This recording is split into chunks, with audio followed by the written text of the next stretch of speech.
అవకాశం ఉంది. నాకు అనుమతి ఇవ్వకుండా క్యాబినెట్లో పెట్టకుండా తాజాగా ఢిల్లీలో ఉండే మంత్రులను బెదిరించింది కిషన్ రెడ్డి కాదా?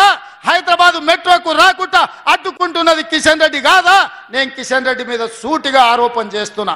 అదే విధంగా మూసీ రివర్ ఫ్రంట్ ఇవాళ గుజరాత్లో సబర్మతి రివర్ ఫ్రంట్ మోడీ కట్టుకున్నాడు. అదే విధంగా వారణాసి ఉత్తరప్రదేశ్లో మోడీ ఎంపీగా ఉన్న తర్వాత అక్కడ ఇవాళ నమో గంగే ప్రాజెక్టు పేరు మీద ఇవాళ అక్కడ మీరు గంగా మీద ప్రక్షాళనకు 1000 కోట్లు ఖర్చు పెట్టారు. నిన్నగాక మొన్న ఢిల్లీలో యమునా నదిని ప్రక్షాళన చేస్తామని ఢిల్లీ ప్రజలకు చెప్పి ఢిల్లీలో ప్రభుత్వాన్ని ఏర్పాటు చేసుకున్నారు. ఉత్తరప్రదేశ్లో గంగా నదిని ప్రక్షాళన చేస్తారు, గుజరాత్లో సబర్మతి నదిని ప్రక్షాళన చేస్తారు, ఢిల్లీలో యమునా నదిని ప్రక్షాళన చేస్తారు. కానీ రేవంత్ రెడ్డి మూసీ నదిని ప్రక్షాళన చేస్తా అంటే మీరు అడ్డుకుంటారు.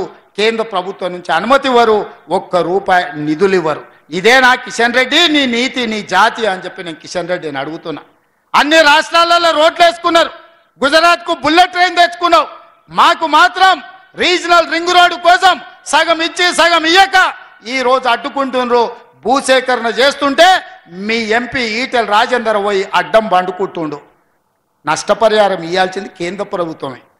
నిధులు నితిన్ గడ్కరీ నుంచి లేకుండా Etela Rajender regional ring road పని జరగకుండా రోడ్డుకు అడ్డం పడి అడ్డుకుంటుండంటే తెలంగాణ అభివృద్ధి జరగొద్దు, తెలంగాణ దివాలా తీయాలి. అప్పుడే రేవంత్ రెడ్డిని బద్నాం చెయ్యాలని ఈటెల రాజేందర్ కిషన్ రెడ్డి కలిసి కుట్రలు చేస్తున్నారు.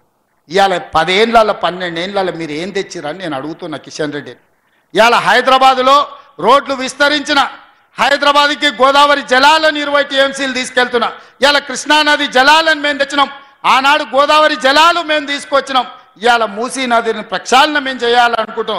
మెట్రోని ఆనాడు మెట్రో కట్టింది మేమే, ఈనాడు ఇంకా 100 కిలోమీటర్లు మెట్రోను విస్తరించాలనుకుంటున్నది మేమే.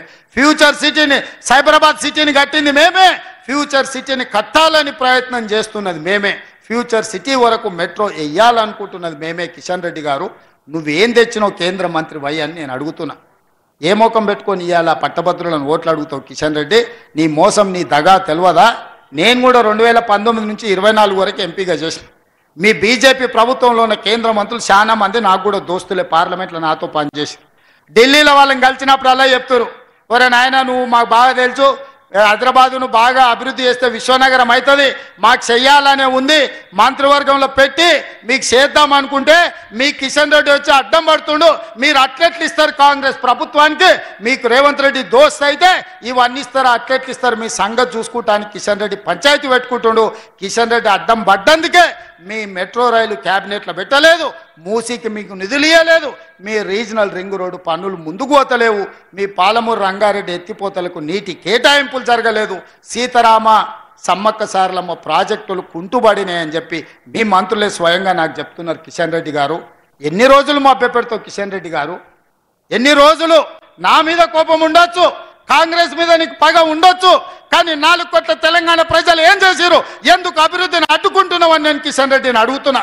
ఒకవేళ నువ్వు నిజాయితీ పరుడివే అయితే, నీకు చిత్తశుద్ధి ఉంటే ఈ రోజు చెప్పిన మెట్రో రైలు, మూసీ ప్రక్షాళన, regional ring road, Palamuru Rangareddy ఎత్తిపోతల పథకానికి నీళ్లను ఎప్పటిలోగా తెస్తావో తారీఖు చెప్పు. తారీఖు చెప్పినాకనే నువ్వు ఓట్లు అడుగు, లేకపోతే ఓట్లు అడిగే అర్హత నీకు లేదు అని చెప్పి నేను కిషన్ రెడ్డికి చెప్పదలుచుకున్నా. అందుకే మిత్రులారా, నేను చెప్పిన వాస్తవాలను ఆలోచన చేయండి. నేను ఎవరిని తిట్టదలుచుకోలే, నేను ఎవరి మీద పడదలుచుకోలే, కానీ తెలంగాణ రాష్ట్రానికి జరుగుతున్న నష్టాన్ని కష్టాన్ని మీకు చెప్పక